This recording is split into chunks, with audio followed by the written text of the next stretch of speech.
Hi hello friends, welcome to our channel. இன்றைக்கி என்ன டிஷ்ஷுன்னு பார்த்தீங்கன்னா கூட்டாஞ்சோறு தாங்க. எங்கள் வீட்டில் வந்து நாங்கள் கூட்டாஞ்சோறு இப்படி தான் செய்வோம். எப்படி செய்யலான்றதை வாங்க வீடியோக்குள்ளே போய் பார்க்கலாம். ஸ்டவ் ஆன் பண்ணி குக்கரை வச்சுக்கலாம். குக்கரு சூடான உடனே தேவையான அளவுக்கு நம்ம எண்ணெய் ஊற்றிக்கலாம். எண்ணெய் சூடானதும் தாளிக்கிறதுக்கு கடுகு சோம்பு போட்டு தாளிக்கலாம். கடுகு பொரிஞ்சதும் கடலைப்பருப்பு உளுத்தம்பருப்பு தாளிக்கிறதுக்கு எடுத்துக்கலாம். இது நல்லா எண்ணெயில் பொரிஞ்சு வரணுங்க. நல்லா பொன்னிறமாக இருக்கணும். எண்ணெயில் போட்ட உடனே வாசனை வந்து வீடு ஃபுல்லாக கமகமன்னு வருங்க. இது கூட 4லேருந்து 5 வரமிளகாய் நீங்கள் எடுத்துக்கோங்க. காரத்துக்கு ஏற்ற மாதிரி நீங்கள் கம்மி ஜாஸ்தி வந்து போட்டுக்கோங்க.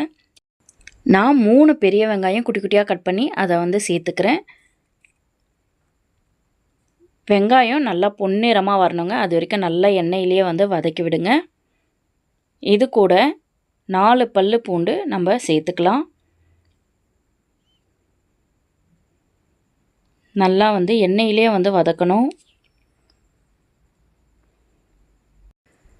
இது கூட நம்ம பெருங்காயத்தூள் வந்து சேர்த்துக்கலாங்க. அதையும் வந்து நல்லா வதக்கி விட்டுருங்க. எண்ணெயோட வெங்காயம், தக்காளி, காஞ்ச மிளகாய், பெருங்காயத்தூளும் நல்லா வந்து வதங்கணும். இது கூட தாளிக்கிறதுக்கு கொஞ்சம் கருவேப்பிலையும் நம்ம சேர்த்துக்கலாம்.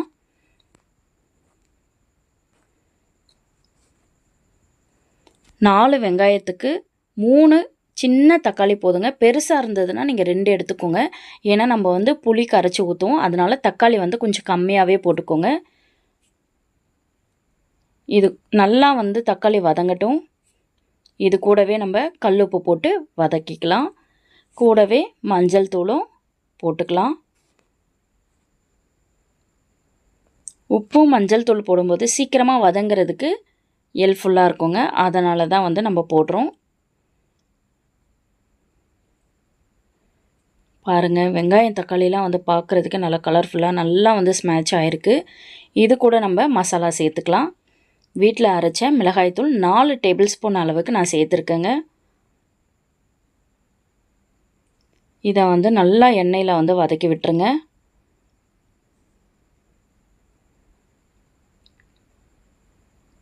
வதக்கும் போதே இன்னும் நல்லா வாசனையாக இருக்கும். இது கூட பெரிய எலுமிச்சை சைஸ் அளவுக்கு புளியை கரைச்சி நான் வடிகட்டி வச்சுருக்கேன். அதையும் நான் இதில் சேர்த்துக்கிறேன்.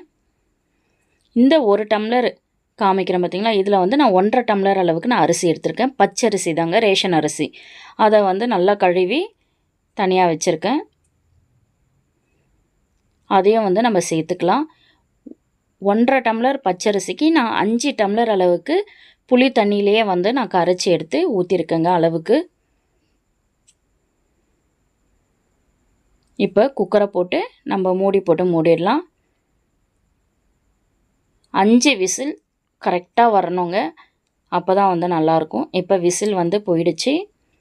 ஓப்பன் பண்ணனா நல்லா டேஸ்டான சுவையான அட்டகாசமான கூட்டாஞ்சோறு ரெடி ஆகிடுச்சிங்க. எனக்கு வந்து இந்த மாதிரி கொஞ்சம் தண்ணியாக இருந்தால் எனக்கு ரொம்ப பிடிக்கும்.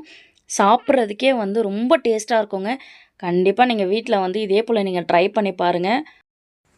சூப்பராக இருக்குங்க. சாப்பிட்றவங்க கூட இன்னும் எக்ஸ்ட்ரா வந்து கேட்டு வாங்கி சாப்பிடுவாங்க. அந்த அளவுக்கு டேஸ்ட்டாக இருக்கும்.